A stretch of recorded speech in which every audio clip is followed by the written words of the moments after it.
আসসালামু আলাইকুম বন্ধুরা, কী অবস্থা, কেমন আছেন সবাই? আশা করি আল্লাহর রহমতে সবাই ভালো আছেন।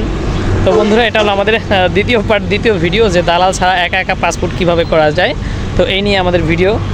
গত ভিডিওতে আপনাদের দেখাইছি যে কী কী কাগজপাতি লাগে এবং কম্পিউটার দোকানে গিয়ে কী কী করতে হয়, মানে কত টাকা লাগে বিস্তারিত এখানে আপনাদের বলছি। আমাদের আগের ভিডিওটা আপনারা অবশ্যই দেখবেন।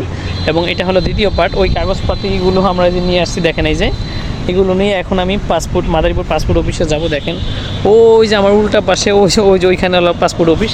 তো ওইখানে যাওয়ার আগে আপনাদের একটু তথ্য দিয়ে দিলাম যে আমরা এখন যাইতেছি ওইখানে গিয়ে আমাদের এই কাগজগুলো জমা দিয়ে আসবো। এবং পাশাপাশি সম্ভবত আজকেই ফিঙ্গার হয়ে যাবে। আজকে ফিঙ্গার দেওয়ার পরে কতদিন কি লাগে বিস্তারিত জেনে আসবো। তো ওইখানে ভিতরে যাওয়ার পরে কী হয়, তো অফিস থেকে বের হয়ে আপনাদের সব তথ্যগুলো দিই। যদি পারি ভিতরে কোনো ভিডিও ধারণ করার জন্য, কিছু বলার জন্য, তো চেষ্টা করবো। আর যদি না পারি সমস্যা নেই, ওই অফিস থেকে বের হওয়ার পরে আপনাদের সব কিছু বলবো যে কীভাবে কী করতে হবে না করতে হবে। ইনশাল্লাহ কোনো কঠিনই না, খুব সহজ হবে এবং সহজভাবে আমি বুঝিয়ে দেওয়ার পরে আপনাদের জন্য আরও সহজ হয়ে যাবে। তো আমাদের ওই অফিস থেকে বের হই, ওই পর্যন্ত একটু অপেক্ষা করেন, আমরা এখন ওখানে যাইতেছি। আলহামদুলিল্লাহ বন্ধুরা, দীর্ঘ 5 ঘন্টা পর আমরা পাসপোর্ট অফিস থেকে বের হলাম। আমাদের কাজ কমপ্লিট আলহামদুলিল্লাহ। তো আমাদের প্রথমে ভিতরে ঢোকার পরে যে আমাদের কাগজপাতিগুলো নিয়ে বাইসতে তুমি ভালোভাবে কী হয়েছে প্রথমে? সর্বপ্রথম ফার্স্ট আমি যখন যাই তখন আমার কাগজগুলো তারা নেয়, নিয়ে একটা সিল মারে এবং আমার এই যে আঙ্গুল দুইটা এবং এই দুইটার ফিঙ্গার নেয়। দ্বিতীয়ত আমি চলে আসি আরেকটা লাইনে দাঁড়াই। তারপরে তারা আমার কাছে আসলে আমার কাগজগুলো নেয় এবং এই যে আইডি কার্ড দেখতে পাচ্ছেন, আইডি কার্ড নেয়, নেওয়ার পর চেক দিয়ে আমার আইডি কার্ড দিয়ে বাড়াই দেয় এবং তার আধা ঘন্টা পরে আমার কাগজ নাম লিখে দেয়। আচ্ছা, আমি এখন আপনাদের বুঝিয়ে বলি। তো প্রথমে পাসপোর্ট অফিসের ভিতরে ঢোকার পরে ওর যে কাগজগুলো আছে ওই কাগজগুলো ওরা দেখে একটা সিল মেরে দেওয়ার পরে পাশে আর একটা সিরিয়াল আছে লাইনের। তো ওইখানে আবার এই কাগজগুলো চেক দেওয়ার পরে প্রথম যে লাইনটা ওইখান থেকে কাগজগুলো সব কিছু দেখার পরে ওর এই দুইটা আঙুলের বাঁ হাতের এই দুইটা আঙুল এবং ডান হাতের দুইটা আঙুল মানে একটা ফিঙ্গার নেওয়ার পরে পাশের লাইনে আবার পাঠিয়ে দেয়। ঠিক আছে, ওইখানে আবার রাখার পরে মানে ওই সিরিয়ালে যাওয়ার পরে ওইখানে আবার ওরা এই কাগজ চেক করার জন্য রাইখা দেয়। তো রাইখা দেওয়ার পর আবার সিগনেচার দিয়ে পাঠিয়ে দেয়।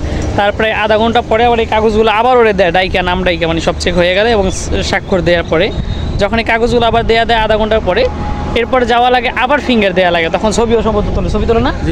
আর ছবি তোলে এবং ওর স্বাক্ষর দেওয়া লাগে। ঠিক আছে, ওর চোখের দিকে আপনি কী করে মানে ভালোভাবে আর কি করে স্ক্যান করে নেয়। ঠিক আছে, পরবর্তীতে ওইখানে যাওয়ার পরে ওইখানে আবার ফিঙ্গার দেওয়া লাগে এবং ওইখানে আবার ওর নাম লেখা লাগে, মানে যত যা করা লাগে।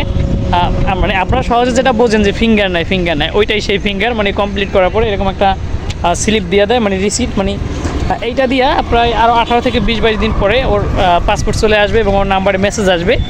তখন এই কাগজটা নিয়ে ওর আবার এই অফিসে আসা লাগবে। প্রচুর রোদ চোখে লাগতেছে, আপনাদের যখন ভিডিও করছে তখন রোদ কম ছিল। তারপরে আবার এখানে আসা লাগবে। এখানে আসার পরে যখন এই কাগজটা কাউন্টারে দেখানোর সাথে সাথে সময় নেবে না, ওর পাসপোর্ট ওরে দিয়ে দেবে।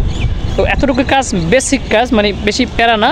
তো আপনাদের জন্য আরও সহজ করে আমি দিই। যখন নাকি আপনারা প্রথম ভিডিওটা যারা দেখবেন আপনারা সহজে বুঝতে পারবেন যে কম্পিউটার দোকানে কীভাবে কী কাজগুলো করতে হয়।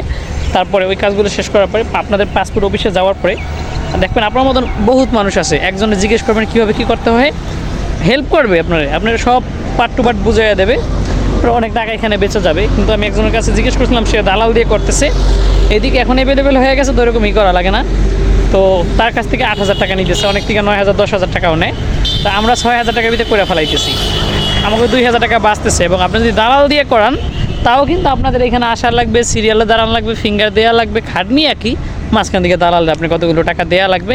একটু সচেতন হবেন, আমাদের ভিডিওগুলো দেখবেন, প্রয়োজনে ইউটিউবে সার্চ দিয়ে আরও দেখেন, বেশি ঝামেলা নাই।